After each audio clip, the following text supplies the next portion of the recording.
Welcome to the Nexus Unloaded podcast. This is Will Crozier. And I'm Nikki Westcombe. We are the founders of Nexus Performance. Joining us on this wild ride is our heavyweight coaching team, ready to unleash their expertise to solve any problems in your journey to getting strong and jacked. Through our real-world experience, we hope to break things down in a digestible, applicable, and entertaining way. So pump up the volume and let's get into this.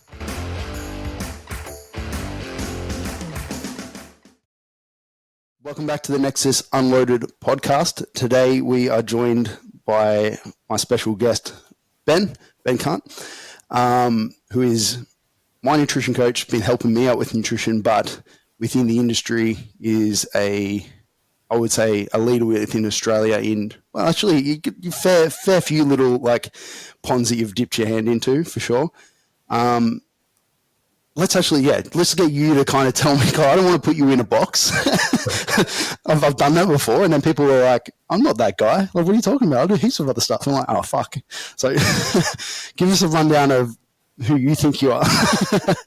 And then we'll go into today's topic, which is all male fertility. Yeah. So hit us. Thanks, man. I don't like doing the introductions anyway. We can just skip a short one. Yeah, you don't need the life story.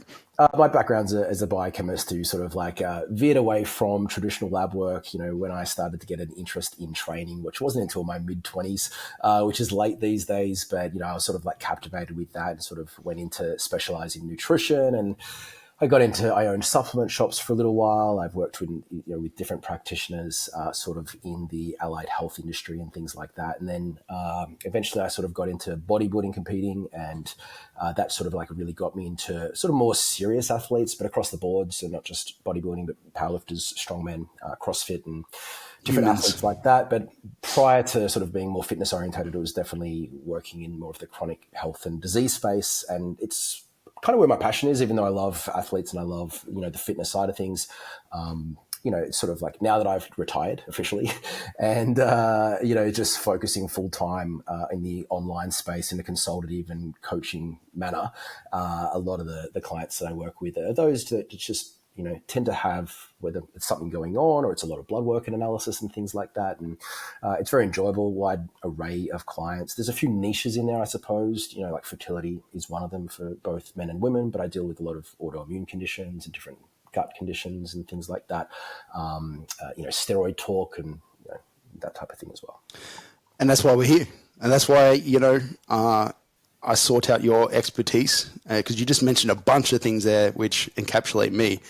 So obviously chasing performance at a high level, the autoimmune stuff, so the diabetes stuff, which we've covered plenty on this podcast, but was which I know a bit about. I know blood sugar management and generally, but then when the diabetes comes along, it adds a whole lot of like what I would call like domino effects after it, which kind of you don't think about until you're there.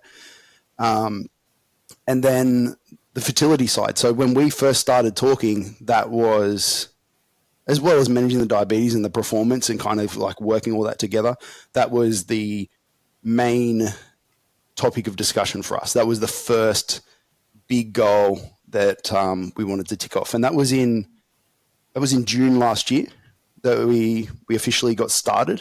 Yeah. At that point in my initial blood work, was what most enhanced males would typically see on blood work, as in like things were quite shut down as you would expect. I think I got a sperm quality test at that point under your advice, and it was really low. I remember the lady ringing me up and she was like, "Oh, it's come back as low." And I'm like, "Well, I didn't have the test at that point. I didn't have the actual, I didn't have it back." And I was like, "Oh, how low?" And she's like, "It's pretty low." And that was my first indicator. Like, "Oh, okay, yeah, should probably." I mean, I expected that, but like, in this game, you want to have numbers to go off and things that you can look at for progression. So that's where we started. And when I've talked to enhanced males or just males in general about fertility that I've coached, without it being my expertise or without it being like something that I'm deeply knowledgeable in, it's always been a discussion of like, hey, like a lot of the things that you can do are just going to be general health stuff that you can improve as well. Like just being a healthier, less stressed from multiple angle stress viewpoint is just going to, fertility is a reflection of that stuff. And that's usually kind of like where my advice ends. And then, it's a few little pharmaceutical stuff, but with the autoimmune stuff and with some of my blood work numbers being other stuff being a little bit out, I knew that, you were the guy for the job to help me kind of like tackle all of these things together. So yeah, I think if you've got anything to add on that, we just start on like what once we got those tests back and once we found out where we were at, what your thoughts were, like what came through your head at that point. Yeah, I mean, so you're a bit of a special case because, as you said, like you got a number of things going on that might be different from like the average person listening to this. But I think a lot of the listeners will resonate with, whether it's the conversation on steroids and like what type of impact it is going to have on fertility. So in an initial appointment with myself, I'm usually just trying to get a lay of the land. I'm like, hey, where are things at? Like, what's your history been like with things like steroids and stuff like that? And we're talking about like, dose, duration, larger time frames kind of things. What does the information look like? So do we have like historical blood work or historical semen analysis and things like that? Sometimes in that conversation, like I'll just give a context about like, hey, this is roughly about what your options are going to be. Like if we would put up on the whiteboard the different options, because as you can imagine, if a guy's coming to that initial appointment still on steroids, there might be a lot of hesitation to come off. And what does that look like? And what's my expectations or my timeframes like for recovery look like as well? And it is different to everyone, but just to give you some little dot points, I suppose, for the listeners here. So if we look at the literature and we're talking more about low dose testosterone therapy, so more along the lines of hormone replacement, maybe a little bit more than that. The stats are basically with no further intervention after that point, if you were to stop, around about 2/3 of men have a recovery to their semen parameters in terms of a total sperm count above 20 million per mil within 6 months. By 12 months, that's up at 95% or 90%. By 2 years, it's up at around about 100%. Okay. So that's just kind of like time doing its thing for, HRT, TRT situations. Now, for a lot of men listening to this, they might be like, well, yeah, that's all well and good, but that doesn't describe me. That might be me for a base, but then there's been plenty of, proper cycle durations upon that. And not to mention that, like most people want to be quicker than that. Yeah. Like most people are like, hey, if we can get this thing done quicker, hey, let's, That's exactly let's do that. Right. Yeah. And then that's kind of where it's like a conversation with someone like me comes in, right? It's like, well, hey, look, what can I do? And so it comes down to a few things. So if you've been on cycle, and things are there's a high likelihood that, you're completely shut down, zero sperm count and things like that. And so it's going to be a conversation about what is it going to look like in terms of that coming off? And usually that's a discussion on, hey, what's your expectation with trying to conceive with your partner? Like, is this something that's on the radar this year or next year or the next 6 months? I need to know that, to sort of give you a framework in terms of how serious things have to move along, because there's certain landmarks that we would be looking for. So for the average steroid user that might be coming off of using, let's say 5 to 6 milligrams per kilo body weight or above, so a couple of mils per week for the average dude or more, and with decent shutdown, I like them to be able to come off pretty quickly, and then look at if we need to put some post-cycle therapy in place, after those drugs have cleared the system, which might be 4 to 5 weeks in a lot of cases. And then I sort of set a rough expectation of around about 10 million per mil increase per month.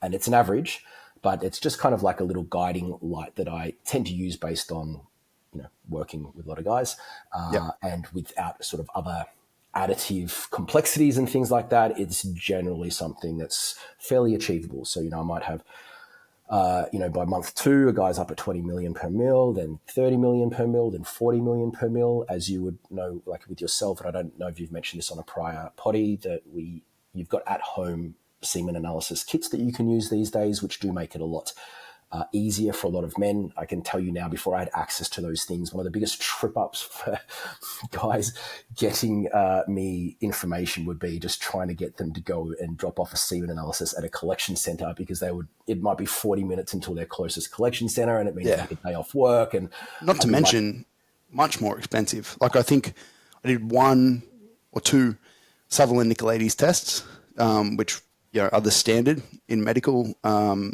And I think it cost me about $200 a pop for them. This is in Queensland. I don't know if it's different throughout Australia. And then I think the Yo home kits that we used were, I got like an 8-pack. So eight tests for less than that, less than $200. Yeah.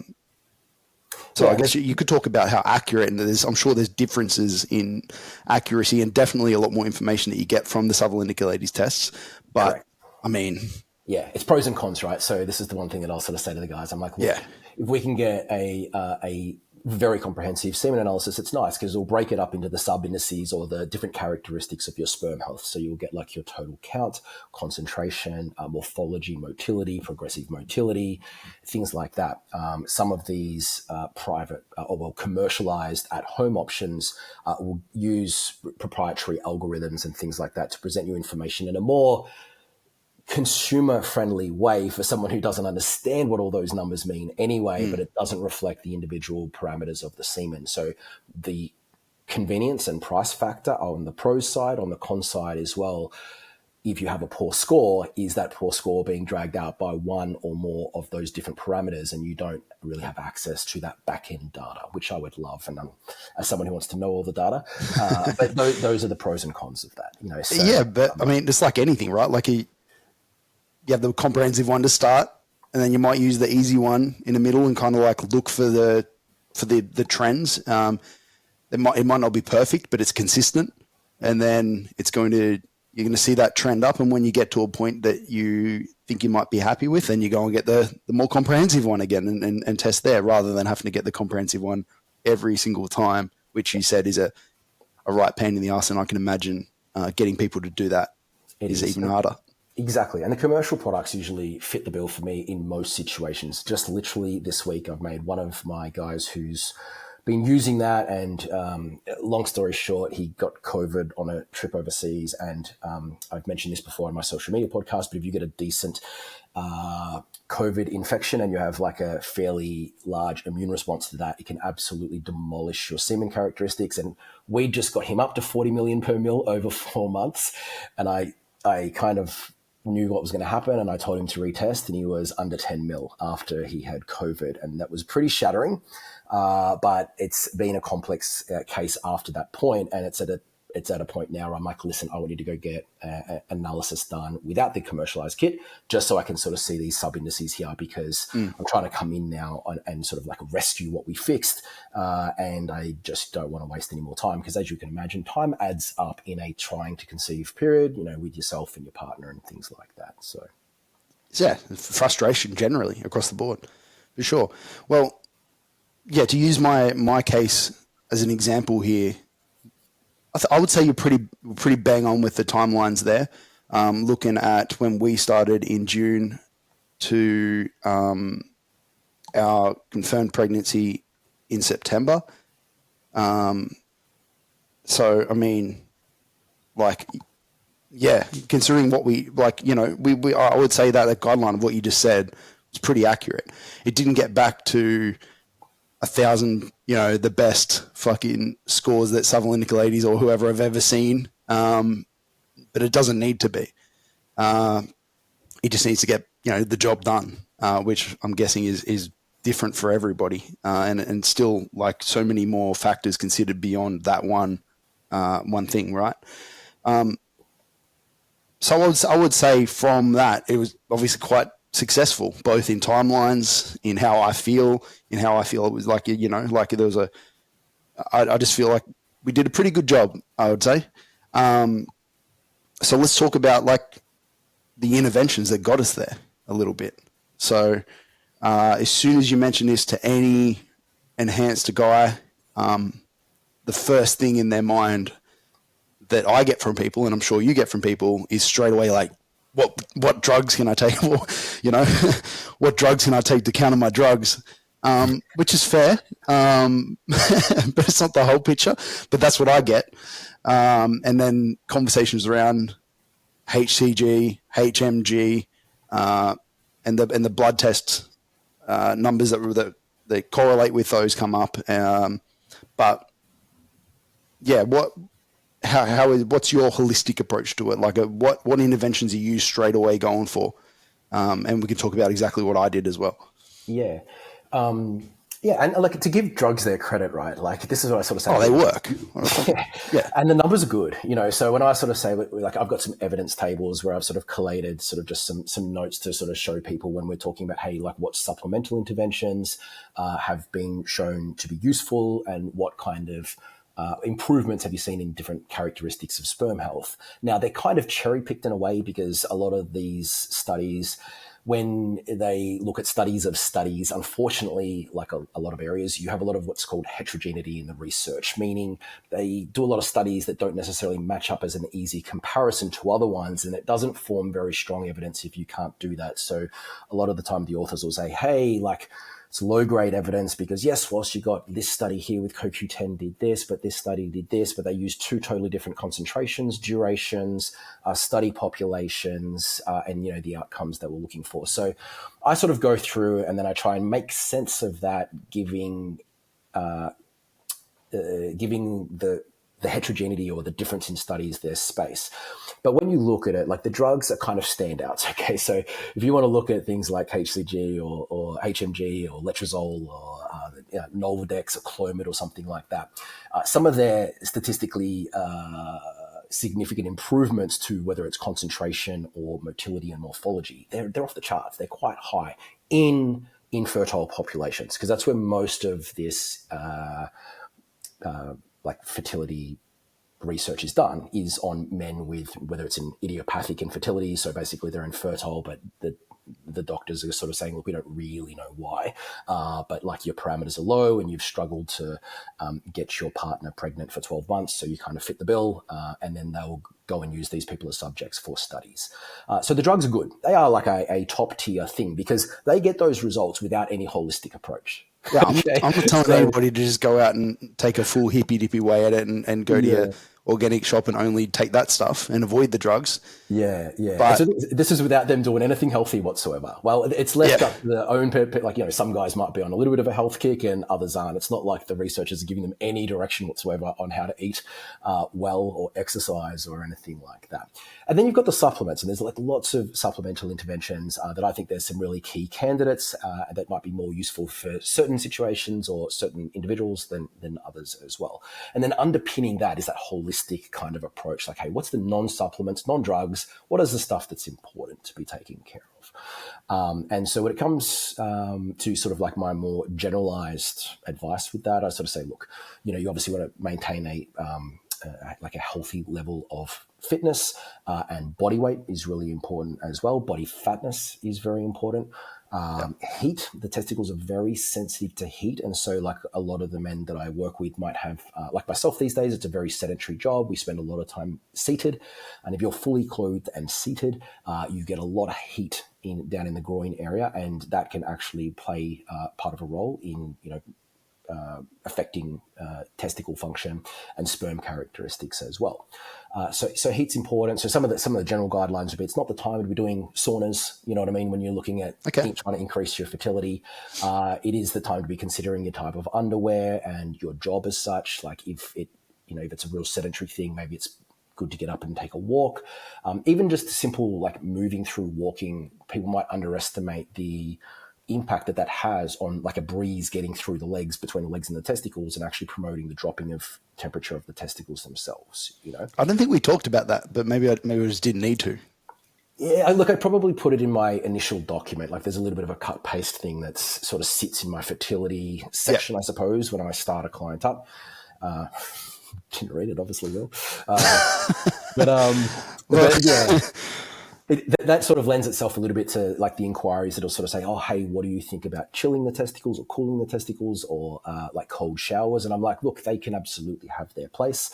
I do have a few men that I've isolated for various reasons because of myself thinking it's an issue with their job being seated, tend to run very hot, getting an ice pack and actually like spending a little bit of time seated on it.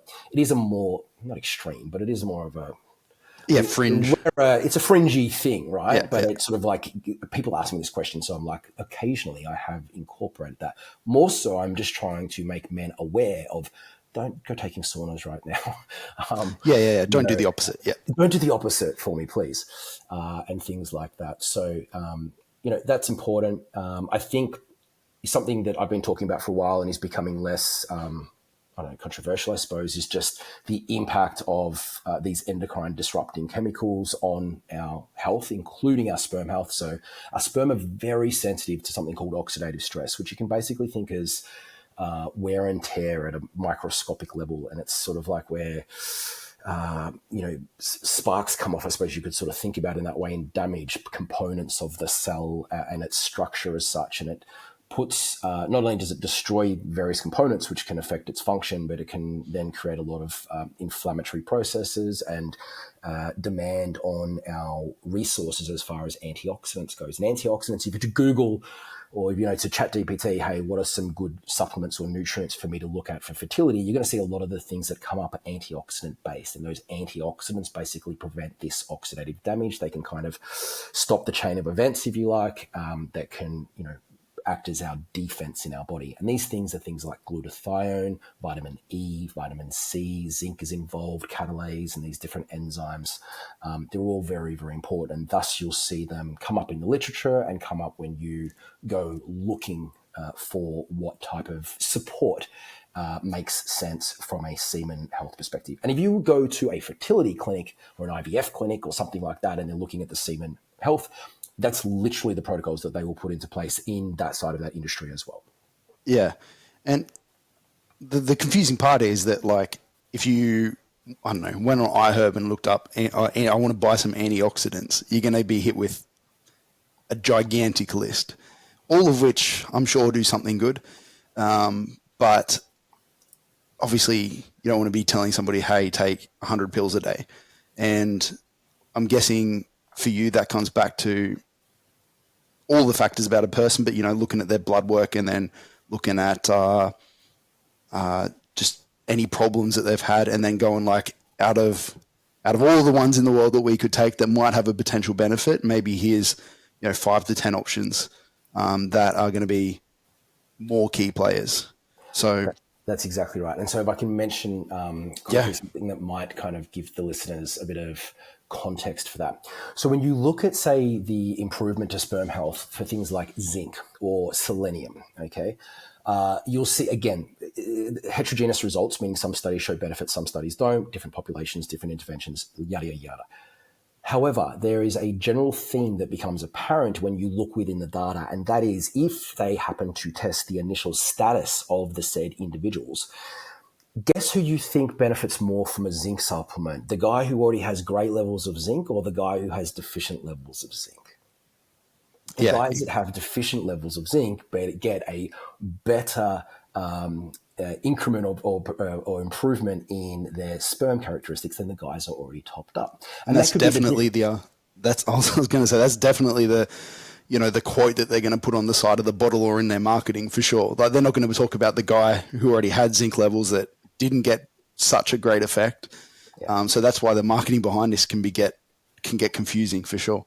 100%. And that's like, when you look at it, it could be the difference between, say, zinc or selenium in individuals in maybe the lowest quartile or lowest tertile categories, maybe getting a 20 to 30% improvement in various aspects of semen health. And then the ones with sufficient levels of zinc, so in the top tertile or something, getting under 10% improvement. Okay. And it sort of makes sense from a mechanistic standpoint. It's sort of backed up with the data that we do have is tending to suggest that's the way it is as well. And so that then lends itself to making better decisions about what might suit you. It's like, okay, so when you go and get like a comprehensive set of bloods done, which I think most men should do if they're looking at getting looking at improving their semen health, like a semen analysis and a Yeah, especially if we're talking about the category of people we are, which is people on PEDs. Should be doing them all the time, right? Yeah. So, but what we'll often see with men on PEDs is, even in spite of sometimes what you would think is fairly adequate zinc support, like a lot of men, bodybuilders, powerlifters use zinc, right? Even in spite of that, a lot of the time I'll see them with their zinc in the lowest 20 to 30% of the population anyway. And that comes down to a couple of things. One is the demand can be extraordinarily high, and it's sort of going to have a degree of a relationship with the size of the person as well. So bigger people, bigger requirement, bigger output, bigger requirement.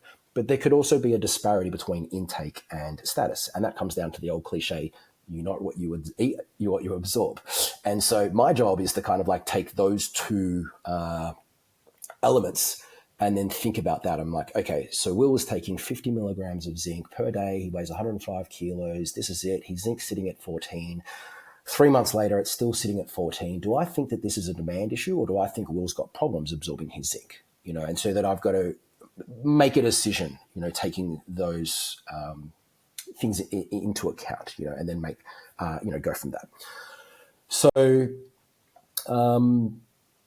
so I think that like just having an underlying comprehensive set of blood work to back up that semen analysis is good. I will tend to do a full package that'll look at your full blood exam, like a hematology, obviously your liver and kidneys, get zinc, which will often be thrown in, get magnesium, absolutely get iron studies done. So one of the things that will happen with steroid use is that you sort of switch off some of the machinery that's involved in inhibiting iron absorption. Okay. And you do it kind of for good reason, in that you're trying to synthesize more red blood cells, and the major component within red blood cells is hemoglobin. That makes up hemoglobin is the iron containing protein that allows you to capture oxygen and deliver that off to target tissues. So you increase the iron uptake. Unfortunately, like the effect of doing that can lead to these iron overload situations, which in my opinion is part of the pathology undoubtedly to steroid use and some of the side effects that people will see.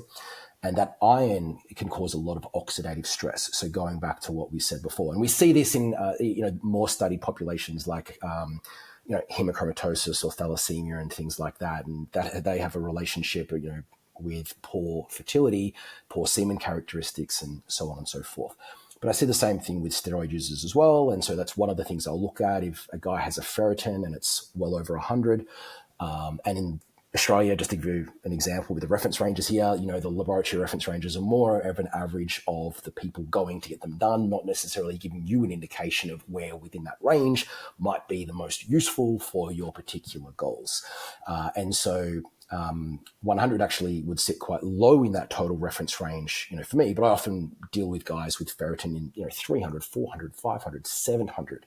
So lots and lots of iron has accrued, and that's undoubtedly taxing the antioxidant defense system, and so then you have to think about, well, what are the ways that we're going to manage this? Okay. So you can give blood donations can get rid of, up to 200 to 250 milligrams of iron, pretty quick and easy.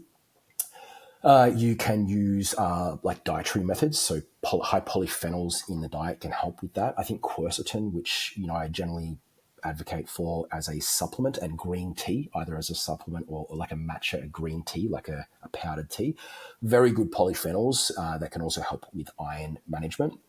Some of the other ones, other polyphenols are very useful as well.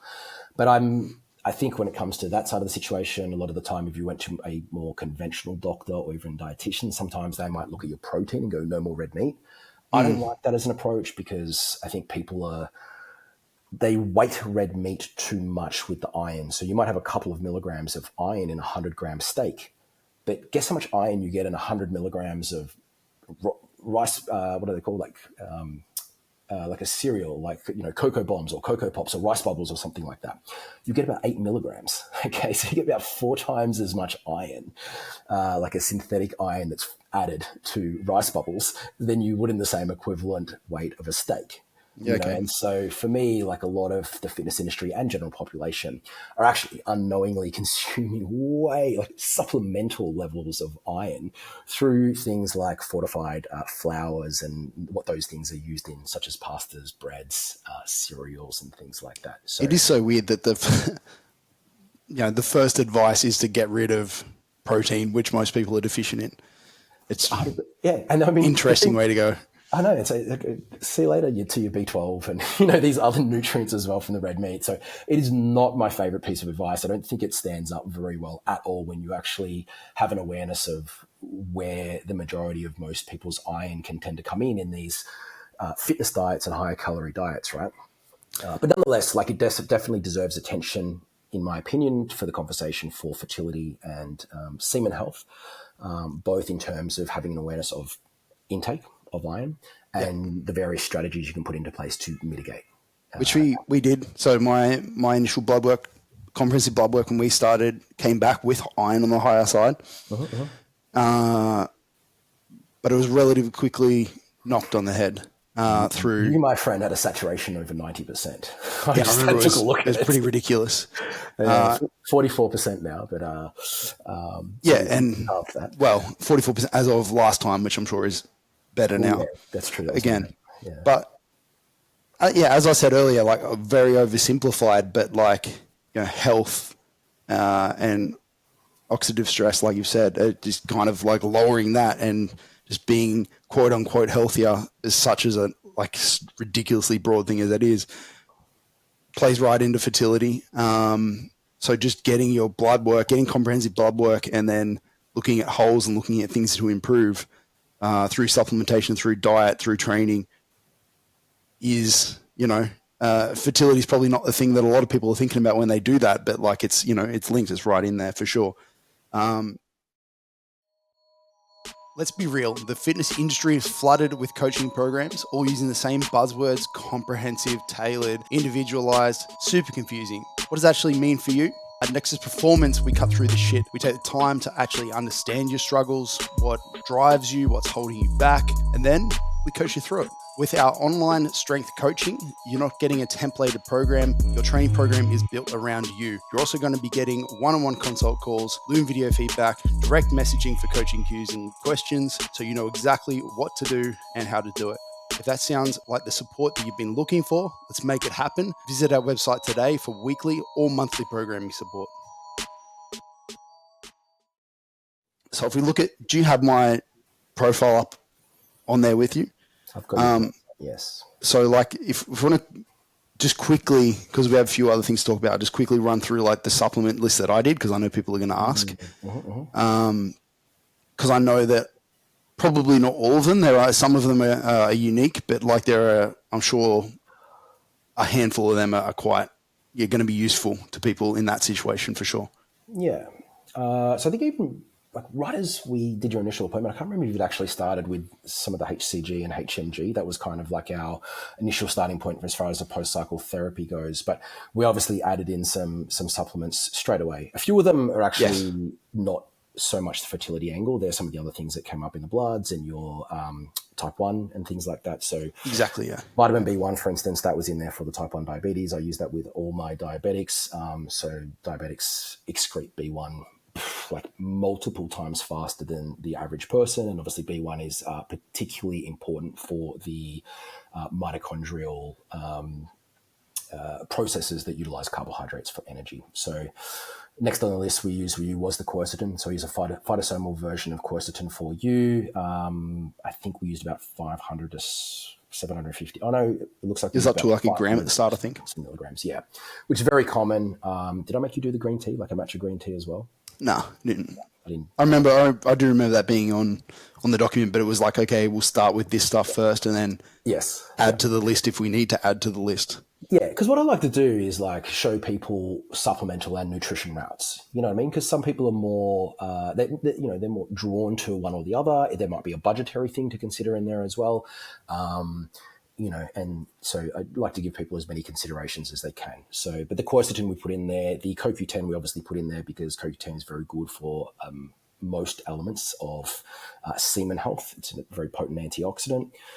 We had a baseline B complex that I think what we did is we might have started it every day and then gone every other day. So one of the things that came back with you and is very important, I suppose, for a lot of people in this that's listening is kidney function, so kidney function as far as steroid use goes, and for you particularly kidney function as far as type 1 diabetes goes. Okay, Yep. so your homocysteine was quite high, which can be a reflection.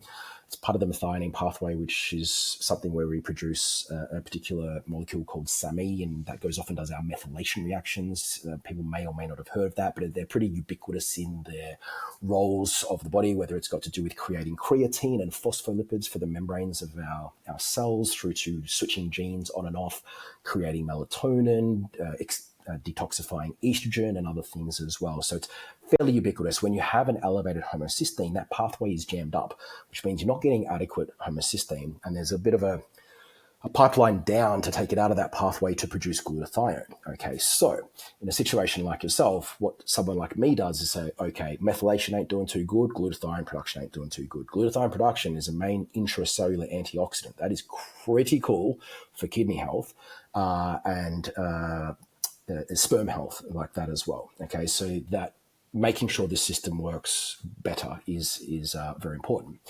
B12 and folate are two nutrients that are very important through what's called the long pathway to convert that homocysteine back into methionine and trimethylglycine or betaine, which is derived from choline in the body. These are all nutrients that are sort of a shortcut to remethylate that through the kidneys. Both of them are zinc dependent, so zinc is very important for those enzymes to work. And someone with like a kidney priority, we would often use TMG as the supplement or betaine as the supplement. It's cheap, it's highly safe, and it's got quite a large dosing range that you can use to lower that homocysteine, particularly as it pertains to the kidney and liver. Okay, Yeah. And it does it very quick. And I think we halved your homocysteine In no time. right? Yeah, and so it's good to be able to do that. Because homocysteine is a canary in the coal mine. That system is wonky. It's not good. But it's also causal. And this was something that science was sort of trying to figure out over the last decade or 15 years now, I guess, of whether or not it was causal in some of the pathologies that you would see it in, like its relationship with cardiovascular disease and neurodegenerative diseases like Alzheimer's and dementia, erectile dysfunction, and other sort of issues that involve the vascular system.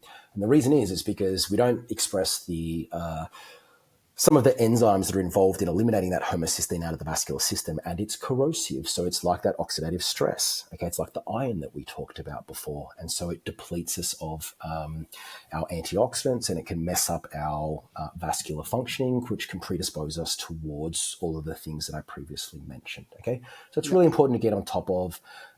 There's no other test, in my opinion, that is as good as homocysteine for like an all-round marker with its relationship with disease. That's why I talk about it all the time publicly and on social media and podcasts like this. It's something that you can add in and act And it's not something that a lot of people are getting tested. So in this case, clearly was very worthwhile getting tested and very it wasn't that hard to correct once we knew where it was at. So yeah. It gives you a lot of information, especially for both men and women, around fertility. So it's what we would call, it's sensitive without being specific. Okay, so you don't know what's the issue because there's many different inputs, including genetic predisposition. So everyone's probably heard of the MTHFR gene by now, if you're listening to a podcast like this, and that creates the enzyme MTHFR. And a lot of us, including myself, have a genetic mutation that slows down the rate at that enzyme functioning. It can slow it down from anywhere to 30 to 75%, and then that can predispose you towards not being able to put your folate into an active form of folate, which is responsible for lowering that homocysteine for you. So there's all these different factors that come into play, but getting the homocysteine done gives you a practical point, a starting point of like, okay, now now can do something about it. Yeah. So I think there was a couple more supplements, but not like just general ones, more so magnesium and stuff like that. Yeah. We definitely had zinc in there because I think you were zinc. Bottom 30%. I put black seed oil in for you because of it has a lot of different beneficial effects as far as immune modulating goes with autoimmune diseases.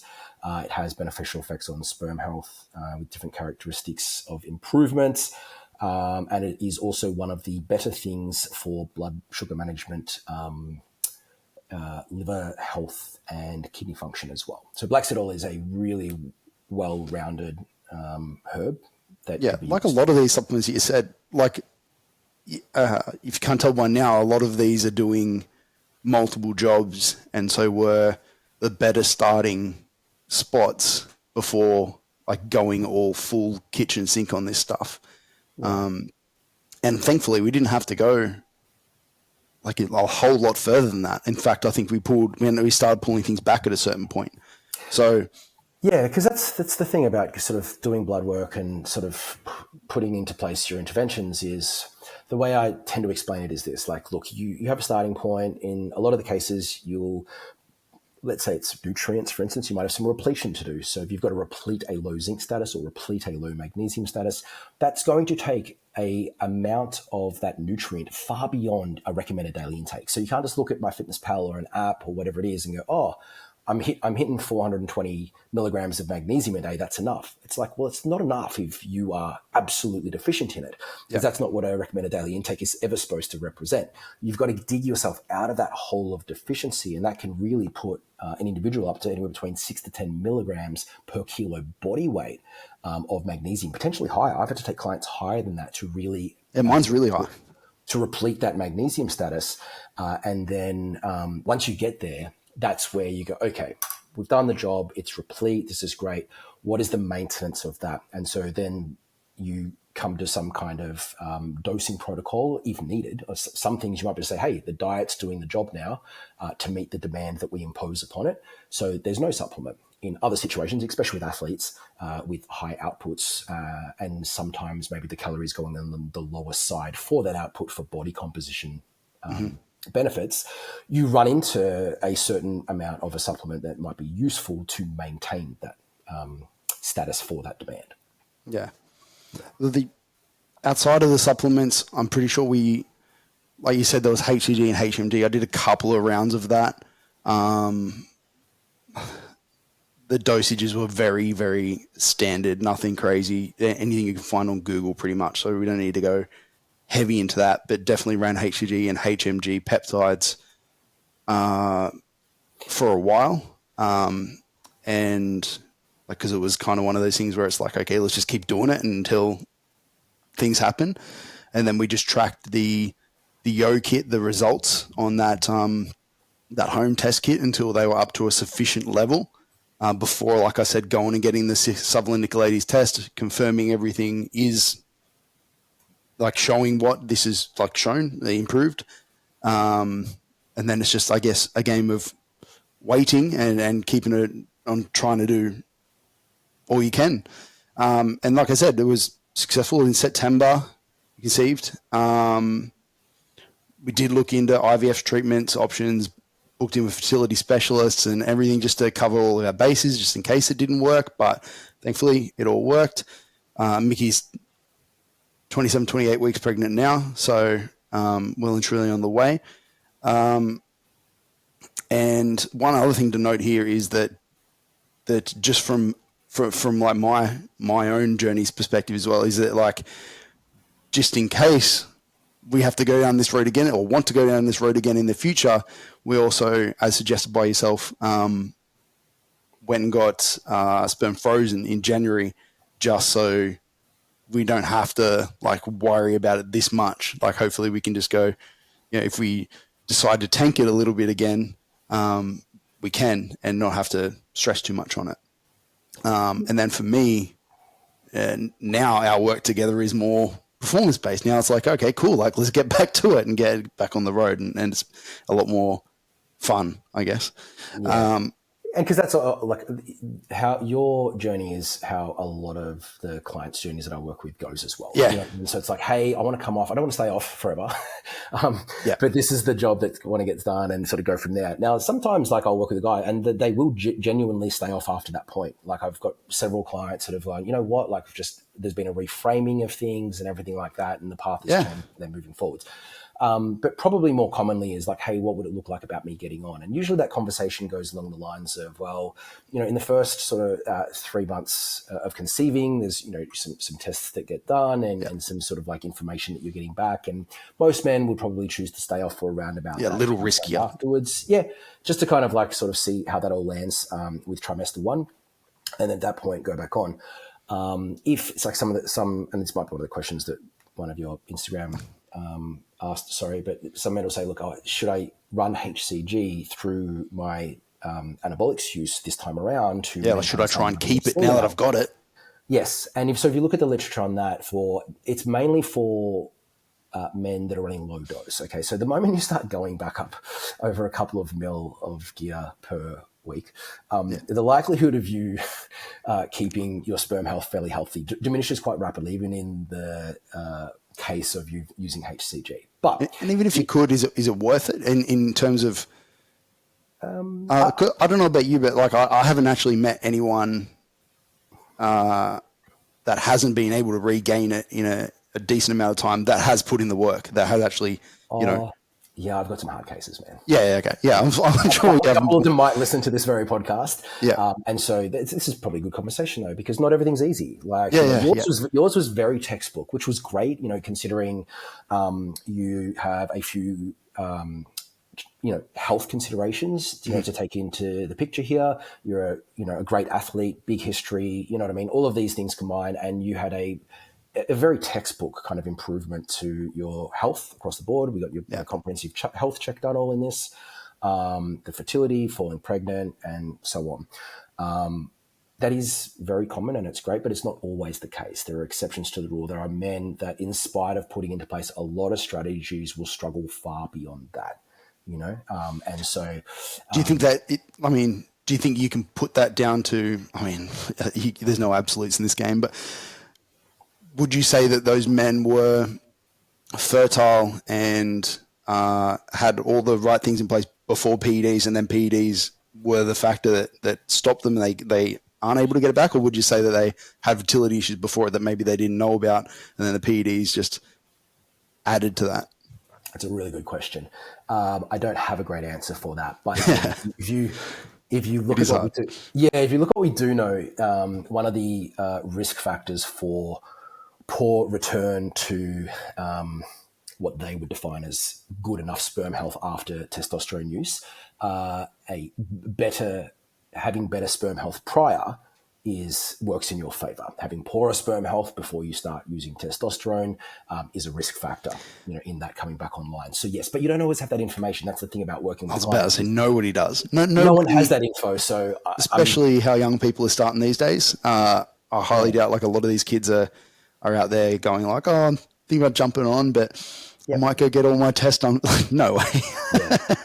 And so like, there's no necessarily like straightforward path. Like I have certain men that I work with who want to get everything looked at straight off the bat. Like money is not really a question, time is not really a question, and they will have a level of due diligence. And it's like, okay, cool, we can go get a physical examination, go look at some things, and we can find some anomalies. Do you know what I mean? There might be some varicocele or other issues that can be influencing the health of the testicles or the communication between the brain and the testicles that need to be taken into consideration.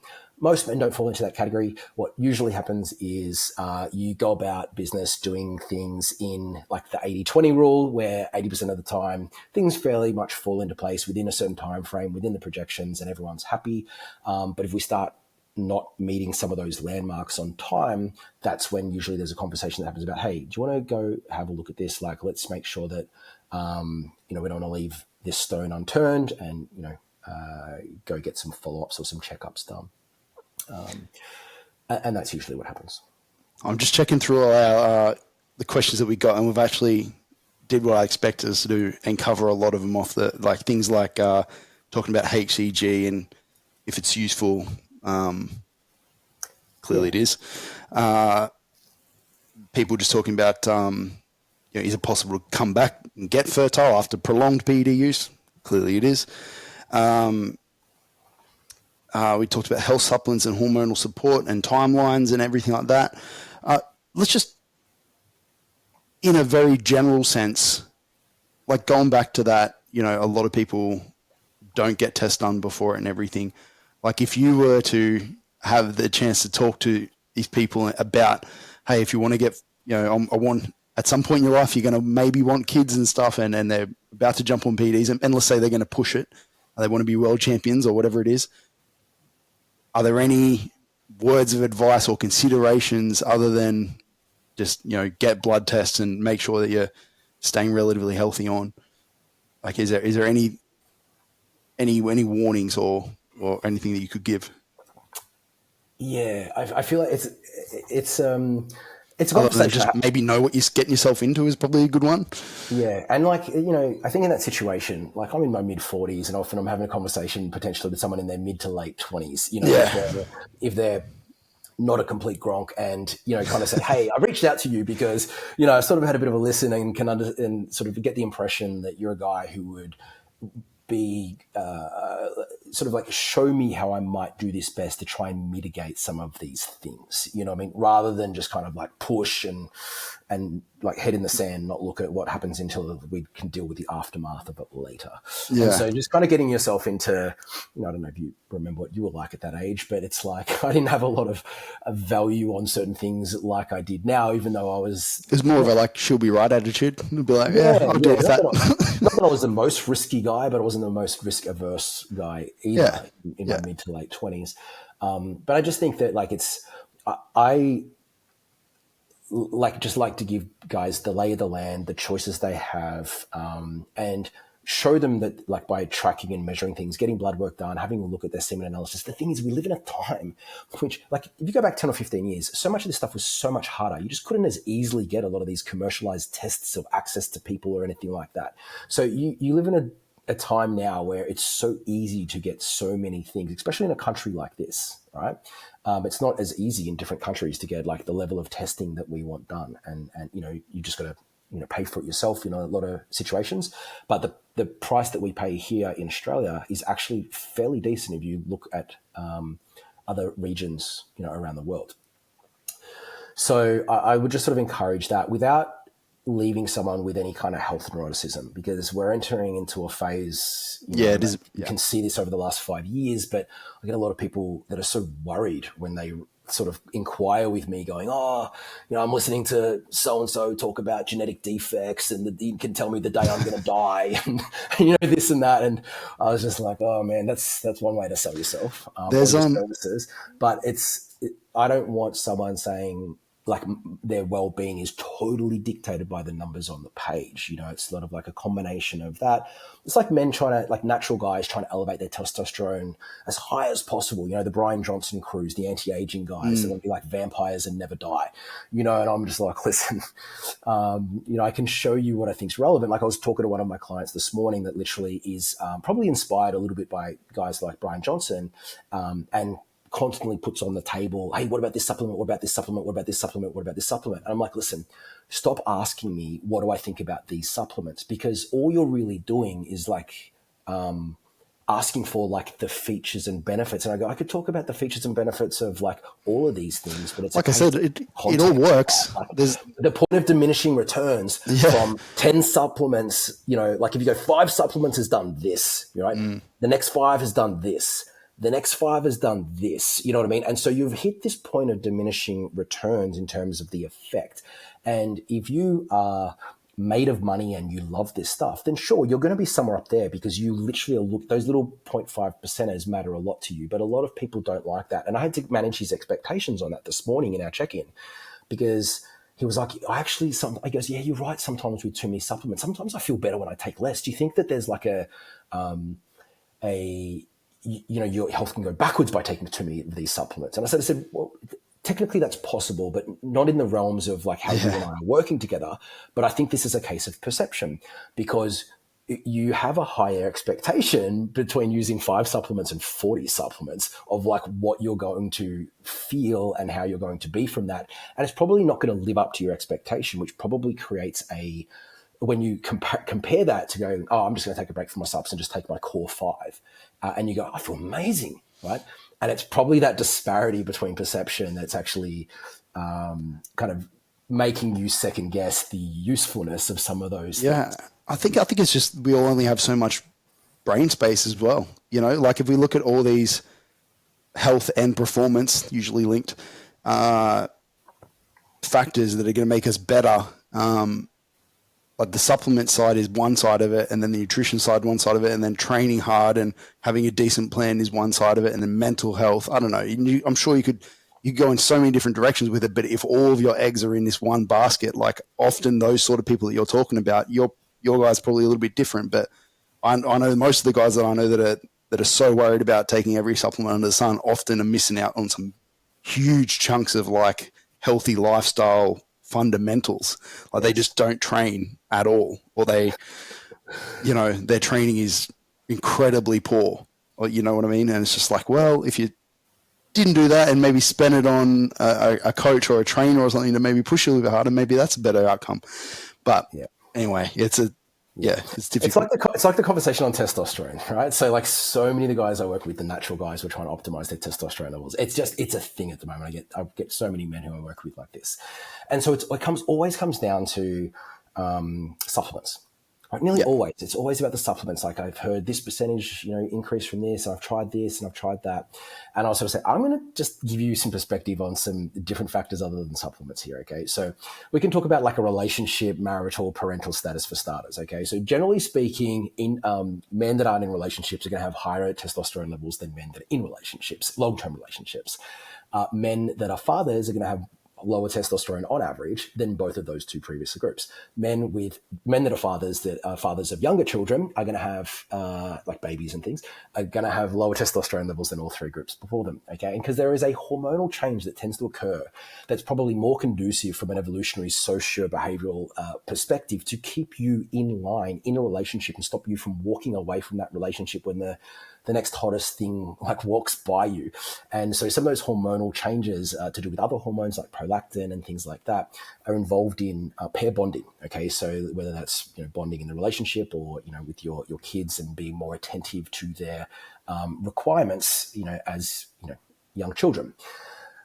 If you look at some of the group things or the competitive side of testosterone, for instance. So like, they've done tests with like chess players, when they know they're coming up against like someone with a higher chess rating score with them, they'll get an elevation in their testosterone levels. And so basically what you see across a theme of different observations and studies is that men that tend to do challenging things against other men, that is kind of like probably got to do with a little bit of creating a leaderboard or a pecking order.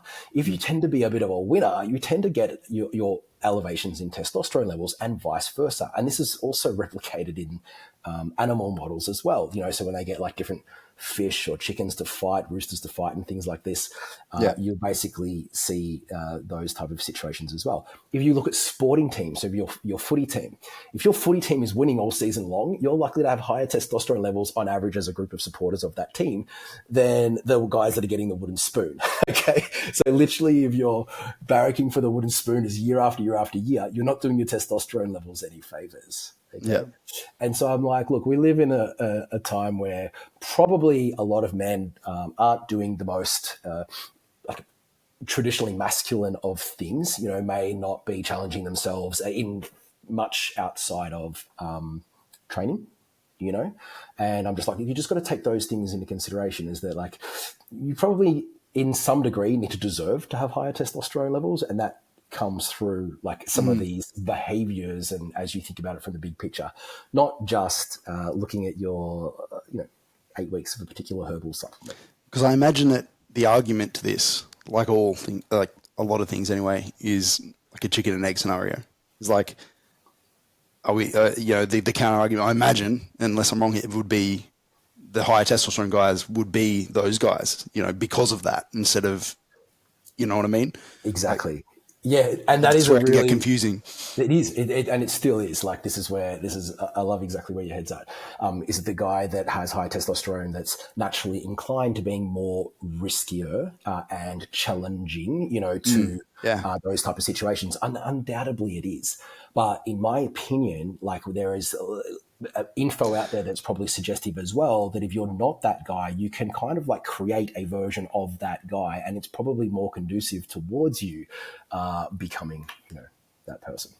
So it's a complex situation. But like the reason I point it out is because sometimes the guys that want the highest testosterone in the world, when you sit there and you talk to them, you're like, I have no surprise at all that you are a low testosterone guy. You know what I mean? Just by the way, Yeah.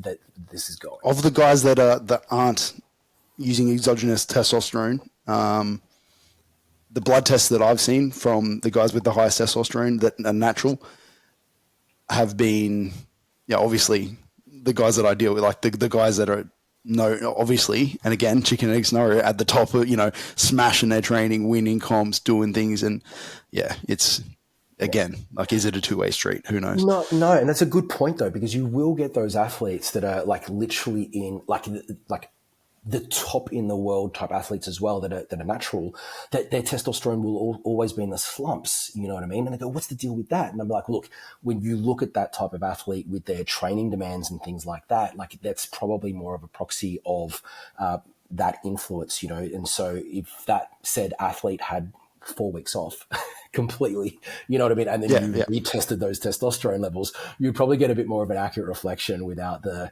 accumulated fatigue and burden of the output that they impose upon themselves. So I guess the other consideration here is it is very transient as well. So that adds another layer of complexity for guys like you.